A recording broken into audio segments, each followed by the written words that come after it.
মাঝে মাঝেই আমরা শুনতে পাই বিটকয়েনের দাম বেড়ে গেছে, বা বন্ধুদের মধ্যে কেউ ক্রিপ্টোকারেন্সিতে ইনভেস্ট করে লাখ লাখ টাকা রোজগার করছে। আর সে সময় দেখা যায় আমাদের আশেপাশের অজস্র মানুষ সেই সব ক্রিপ্টোকারেন্সিতে কিছু না ভেবেই ইনভেস্ট করা শুরু করে দেয়। এখন এসব কারেন্সি কতটা বৈধ, কিভাবে কাজ করে, এদের সুবিধা কি, আর সর্বোপরি এক্ষেত্রে বিনিয়োগ করা সঠিক হবে কিনা তা নিয়ে আজকের পর্বে পর্যালোচনা করা হবে।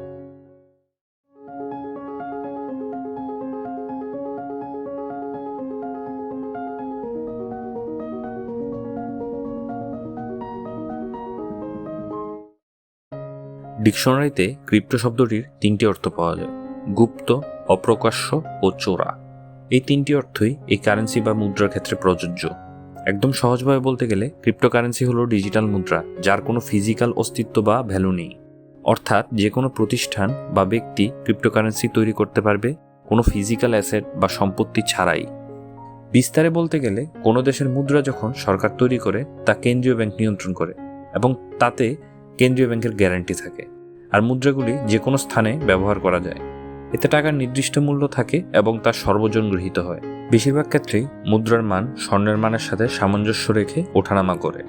এখন ক্রিপ্টোকারেন্সি তৈরিতে কোনো ব্যাংকের অনুমোদন বা প্রয়োজন হয় না, ফলে লেনদেনের ক্ষেত্রে নিয়ন্ত্রণ সম্পূর্ণ গোপনীয় থাকে।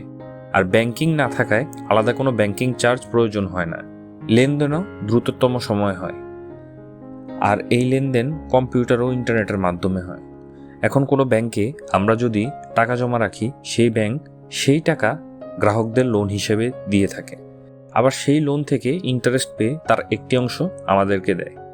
এই পুরো সিস্টেম চালনা করতে যা ব্যয় হয় তা বহন করতে হয় গ্রাহককেই। একটি অ্যাকাউন্ট খুলতে অনেক ঝামেলা, গ্যারান্টর, তার উপর ব্যাংকের দেউলিয়া হওয়ার সম্ভাবনাও আছে। এই সমস্যাগুলোই ক্রিপ্টোকারেন্সিকে মূলত সুযোগ করে দেয়।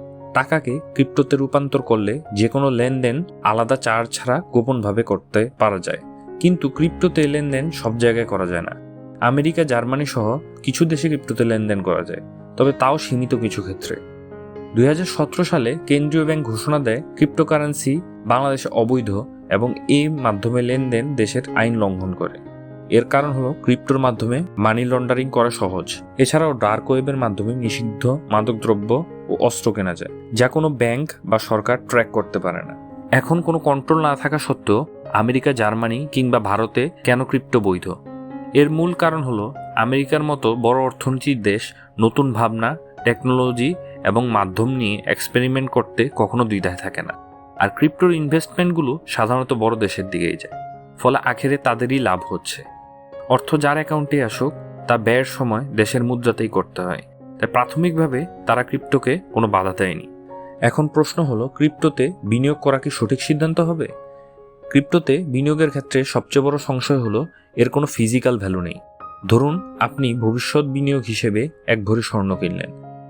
এখন 10 বছর পর আপনার প্রয়োজন পড়লে আপনি স্বর্ণ বিক্রি করতে পারবেন, আর এই 10 বছরে স্বর্ণের দামও বাড়বে, তাতে সন্দেহ নেই। অর্থাৎ আপনার কয়েক হাজার টাকা লাভও আসবে এই ইনভেস্টমেন্ট থেকে। কিন্তু ক্রিপ্টোর কোনো অ্যাসেট নেই। এটির মূল্য বাড়ে মূলত একজন থেকে আরেকজন বেশি দামে ক্রয় করলে, অর্থাৎ হুজুগে এর দাম বাড়তে পারে, আবার এর মূল্য হঠাৎ গায়েবও হয়ে যেতে পারে, কারণ আপনার আসলে কোনো অ্যাসেট বা সম্পত্তি নেই। কিন্তু মানুষ হঠাৎ কেন ক্রিপ্টোতে এত বিনিয়োগ শুরু করলো? এর কারণ হচ্ছে শুরুর দিকে কেউ কোথাও বিনিয়োগ করে লাভ করলে আমরাও সেদিকে লাভের আশায় ঝুঁকে পড়ি। ধরুন আপনার বন্ধু 100 ক্রিপ্টো 1 লাখ টাকায় ক্রয় করেছে। এখন ওই ক্রিপ্টোর দাম একটু বাড়ায়, তার থেকে আপনি 100 ক্রিপ্টো 1.5 লাখ টাকায় ক্রয় করলেন। এতে মার্কেটের ভ্যালু বাড়বে। এক সময় পর অজস্র কেনাবেচার ফলে এর দাম অনেক বেড়ে 10 কোটি টাকা হলো। এরপর যে আপনি সহজে ক্রেতা খুঁজে পাবেন না। তখন এই 100 ক্রিপ্টোর দাম বাড়লেও এর প্রকৃত কোনো মূল্য নেই। তাই এই মাধ্যমে বিনিয়োগ করা বিপজ্জনক। এতে ইনভেস্ট করা অনেকটা জুয়া খেলার মতোই, কারণ এর কোনো গ্যারান্টি নেই। বিল গেটস ক্রিপ্টোকারেন্সিকে বলেছেন ফুলস থিওরি অফ ইনভেস্টমেন্ট, অর্থাৎ বোকাদের বিনিয়োগ চিন্তা। ওয়ারেন বাফেটের মতো লেজেন্ড ইনভেস্টর মনে করেন ক্রিপ্টোর মতো নন প্রোডাক্ট অ্যাসেটে বিনিয়োগ করা বোকামি, কারণ কাল এই কারেন্সি নাও থাকতে পারে। ভারতেই এক ব্যক্তি 2000 কোটি রুপির ক্রিপ্টো ফ্রড করেছেন। তাই ক্রিপ্টো ফ্রড অস্বাভাবিক কিছু নয়।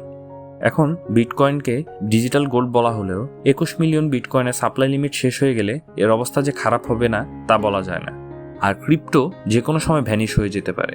অতএব ক্রিপ্টোকারেন্সিতে বিনিয়োগ করতে হলে ছোট অঙ্কের টাকা করতে পারেন এক্সপেরিমেন্ট হিসেবে, তবে সে টাকা ফেরত পাওয়ার আশা নিয়ে নয়। তার চেয়ে বিনিয়োগের মাধ্যম হিসেবে স্বর্ণ, বন্ড, ব্যবসা কিংবা শেয়ার মার্কেটে বিনিয়োগ করা উত্তম। আজকে পর্বটি দেখার জন্য অসংখ্য ধন্যবাদ। দেখা হচ্ছে পরের পর্বে।